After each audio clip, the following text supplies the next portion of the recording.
সুপ্রিয় দর্শক, আসসালামু আলাইকুম। সাইমন সরকার সুজন সংবাদ উপস্থাপনায় যুক্ত হবার জন্য আপনাকে অসংখ্য ধন্যবাদ জানিয়ে দিচ্ছি আমাদের হাতে থাকা সর্বশেষ আপডেট।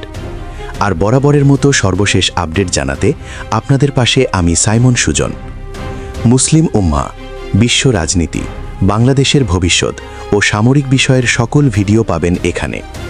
বাংলাদেশের কড়া জবাব, সুদানে আরএসএফ হামলা, 6 বাংলাদেশি সেনা শহীদ, পাল্টা জবাবে তছনছ RSF, Sudan, BD army. Sir আসসালামু আলাইকুম। স্যার আমি এখানে 4-5 জন বেশ কয়েকটা 4-5টা বোর্ডিং হয়েছে স্যার। সুদানের আবে এলাকায় শান্তিরক্ষীদের ঘাঁটিতে ভয়াবহ হামলা চালিয়েছে সন্ত্রাসীরা এবং এই ভয়াবহ হামলায় বাংলাদেশ সেনাবাহিনীর 6 শান্তিরক্ষী নিহত হয়েছেন এবং আহত হয়েছেন আরও 8 জন। সবশেষ পাওয়া খবরে ধারণা করা হচ্ছে সেখানে এখনও তুমুল লড়াই চলছে। গতকালকে শুরু হওয়া এই অতর্কিত হামলা মুহূর্তের মধ্যেই এক ভয়াবহ যুদ্ধের রূপ নেয়। মরুভূমির বুকে এখন বারুদের গন্ধ আর টানটান উত্তেজনা বিরাজ করছে। আফ্রিকার বুকে সুদান ও দক্ষিণ সুদানের ঠিক মাঝখানে অবস্থিত আবে নামের এই জায়গাটি যেন এক জ্বলন্ত কড়াই। মাত্র 10,546 বর্গ কিলোমিটারের এই ছোট্ট এলাকাটি নিয়েই যত গণ্ডগোল। এর কারণ হল মাটির নিচে লুকিয়ে থাকা তরল সোনা বা খনিজ তেল। 2005 সালে যখন সুদানের দীর্ঘ গৃহযুদ্ধ শেষ করার জন্য শান্তি চুক্তি বা কম্প্রিহেন্সিভ পিস এগ্রিমেন্ট সই হয়, তখন থেকেই এই এলাকাটি একটি বিশেষ প্রশাসনিক অঞ্চল হিসেবে পরিচিত। কিন্তু কাগজে কলমে শান্তি থাকলেও বাস্তবে এখানে কখনোই শান্তি ছিল না। এই এলাকার দখল নেওয়ার জন্য স্থানীয় দুটি শক্তিশালী উপজাতি সবসময় একে অপরের দিকে বন্দুক তাক করে থাকে। এর মধ্যে একটি হলো নক দিনিকে উপজাতি, যাদেরকে সরাসরি সমর্থন দেয় দক্ষিণ সুদান, আর অন্য পাশে রয়েছে মিসিরিয়া উপজাতি, যাদের পেছনে রয়েছে সুদানের সরকারের মদদ। দীর্ঘদিন ধরে এই দুই গ্রুপের কামড়াকামড়িতে এলাকাটি একদম তপ্ত হয়ে আছে। ভৌগোলিক ও অর্থনৈতিক কারণে আবে এলাকাটি দুই দেশের জন্যই এক সোনার ডিম পাড়া হাঁস। এখানে প্রায় 5 বিলিয়ন ব্যারেল জ্বালানি তেল মজুদ রয়েছে। সৌদি আরবের মতো তেল সমৃদ্ধ দেশের কাছে এই পরিমাণ হয়তো কিছুই না, কিন্তু সুদান বা দক্ষিণ সুদানের মতো দরিদ্র দেশের অর্থনীতির চাকা সচল রাখতে এই তেল যেন অক্সিজেনের মতো কাজ করে। সুদানের মোট জ্বালানি তেলের প্রায় 70 থেকে 80% মজুদ আছে এই আবেইতে। প্রতি বছর এখান থেকে 600 থেকে 700 মিলিয়ন মার্কিন ডলারের তেল রপ্তানি করা হয়। তাই এই তেলের খনি নিজেদের পকেটে ভরার জন্য বিবাদমান পক্ষগুলো সবসময় মুখিয়ে থাকে। আর এই বারুদের স্তূপের ওপর বসে থেকেই জাতিসংঘের ইউনিসফা মিশনের আওতায় বাংলাদেশ সেনাবাহিনীর সদস্যরা শান্তি রক্ষার দায়িত্ব পালন করছেন। বর্তমানে সেখানে বাংলাদেশের প্রায় 1 ব্যাটালিয়ন বা 1200 জন সামরিক সদস্য দিনরাত এক করে সাধারণ মানুষকে নিরাপত্তা দিয়ে যাচ্ছেন। গতকালকের ঘটনাটি ছিল এক গভীর ষড়যন্ত্রের অংশ। মরুভূমির নির্জনতায় হঠাৎ করে সন্ত্রাসীরা বাংলাদেশ সেনাবাহিনীর ক্যাম্প লক্ষ্য করে বৃষ্টির মতো গুলি ছুড়তে শুরু করে। কোনো কিছু বুঝে ওঠার আগেই চারপাশ থেকে ভারী অস্ত্রের আঘাত আসতে থাকে। ধারণা করা হচ্ছে এই হামলার পেছনে সুদানের কুখ্যাত র্যাপিড সাপোর্ট ফোর্স বা আরএসএফ জড়িত রয়েছে। সংযুক্ত আরব আমিরাতের সমর্থনপুষ্ট এই বাহিনীটি এর আগেও সুদানের বিভিন্ন জায়গায় মানবাধিকার লঙ্ঘন করে ত্রাস সৃষ্টি করেছিল। তাদের হাতে রয়েছে বর্তমান সময়ের ভয়ঙ্কর সব মরণাস্ত্র। অ্যান্টি ট্যাঙ্ক মিসাইল থেকে শুরু করে আর্মার পেনিট্রেটিং গান নিয়ে তারা আমাদের ক্যাম্পের ওপর ঝাঁপিয়ে পড়ে। তাদের মূল উদ্দেশ্য ছিল এই এলাকাটি দখল করা এবং এখানকার সাধারণ মানুষকে জিম্মি করা। কিন্তু মাঝখানে বাধা হয়ে দাঁড়ায় বাংলাদেশ সেনাবাহিনী। আমাদের বীর জওয়ানরা নিজেদের জীবনের মায়া ত্যাগ করে সাধারণ মানুষকে রক্ষা করার জন্য বুক চিতিয়ে লড়াই শুরু করে। শত্রুরা ভেবেছিল আচমকা হামলা করে তারা খুব সহজেই ক্যাম্প দখল করে নেবে, কিন্তু তারা জানত না যে তারা ভুল দরজায় কড়া নেড়েছে। বাংলাদেশ সেনাবাহিনীর সদস্যরা যে কোনো পরিস্থিতিতে বাঘের মতো গর্জন করে উঠতে জানে। হামলার সাথে সাথেই আমাদের সেনারা তাদের পজিশন নিয়ে নেয় এবং পাল্টা মরণ কামড় বসায় সন্ত্রাসীদের উপর। এরপরে শুরু হয় এক রক্তক্ষয়ী সংঘর্ষ। বাংলাদেশি জওয়ানরা তাদের হাতের অস্ত্র দিয়ে সন্ত্রাসীদের দাঁত ভাঙা জবাব দিতে থাকে। এই পাল্টা হামলায় বিচ্ছিন্নতাবাদী সন্ত্রাসী বাহিনীর অন্তত 30 থেকে 35 জন সদস্য ঘটনাস্থলেই নিহত হয়। সেই সঙ্গে তাদের প্রচুর ক্ষয়ক্ষতি হয় এবং তারা পিছু হটতে বাধ্য হয়। কিন্তু এই বীরত্বপূর্ণ লড়াইয়ে আমাদেরও চড়া মূল্য দিতে হয়েছে। সন্ত্রাসীদের ভারী গোলার আঘাতে আমাদের 6 জন বীর সেনা সদস্য শাহাদাত বরণ করেছেন। এছাড়াও আরও 8 জন সদস্য গুরুতর আহত হয়েছেন। আহতদের মধ্যে 3 জন নারী সদস্য রয়েছেন, যারা অত্যন্ত সাহসিকতার সাথে লড়াই করছিলেন। বর্তমানে তাদের অবস্থা বেশ আশঙ্কাজনক। নিহত এবং আহতদের নাম পরিচয় নিরাপত্তার স্বার্থে এখনও প্রকাশ করা হয়নি, তবে তাদের পরিবারকে ইতিমধ্যে খবর দেওয়া হয়েছে। এই হামলার ঘটনাটি আমাদের চোখে আঙুল দিয়ে দেখিয়ে দিয়েছে যে আধুনিক যুদ্ধক্ষেত্রে আমরা কতটা পিছিয়ে আছি। জাতিসংঘের মিশনে আমাদের সেনারা অত্যন্ত সাহসিকতার সাথে দায়িত্ব পালন করলেও তাদের হাতে প্রয়োজনীয় আধুনিক সরঞ্জাম নেই বললেই চলে। অথচ বিশ্বজুড়ে এখন যুদ্ধের ধরন সম্পূর্ণ পাল্টে গেছে। এখন আর শুধু সাহস দিয়ে যুদ্ধ জয় করা যায় না, বরং প্রযুক্তির লড়াইয়ে যে এগিয়ে থাকে সেই মাঠ দখল করে। কিন্তু দুঃখজনক হলেও সত্য যে আমাদের সেনাদের হাতে সেই আধুনিক প্রযুক্তির ছোঁয়া লাগেনি।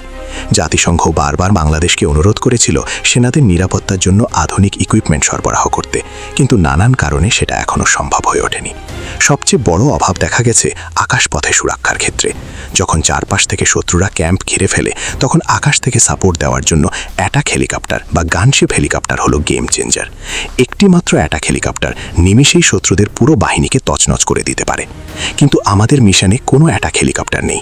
এমনকি বাংলাদেশ সেনাবাহিনীর হাতেও বর্তমানে আধুনিক মানের কোনো অ্যাটাক হেলিকপ্টার নেই, যা দিয়ে এই ধরনের পরিস্থিতিতে দ্রুত ব্যাকআপ দেওয়া সম্ভব। ফলে আমাদের সেনারা মাটিতে দাঁড়িয়ে বুক চিতিয়ে লড়াই করলেও আকাশ থেকে কোনো সাহায্য তারা পাননি।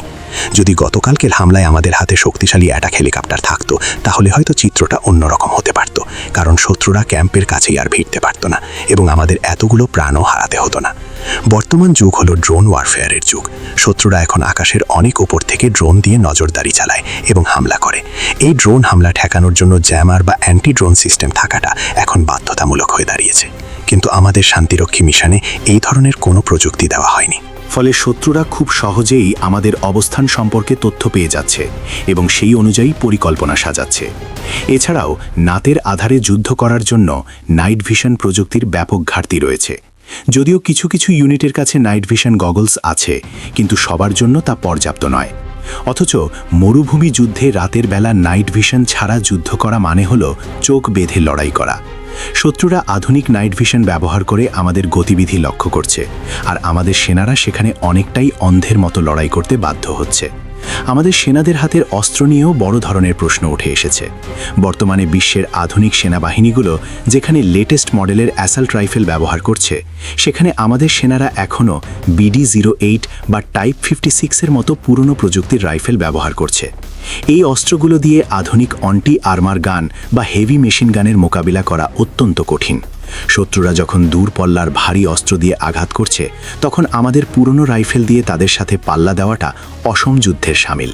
অথচ আমাদের জওয়ানরা এই সীমাবদ্ধতা নিয়েই বীরত্বের সাথে লড়াই করে যাচ্ছেন এবং শত্রুদের পিছু হটতে বাধ্য করছেন।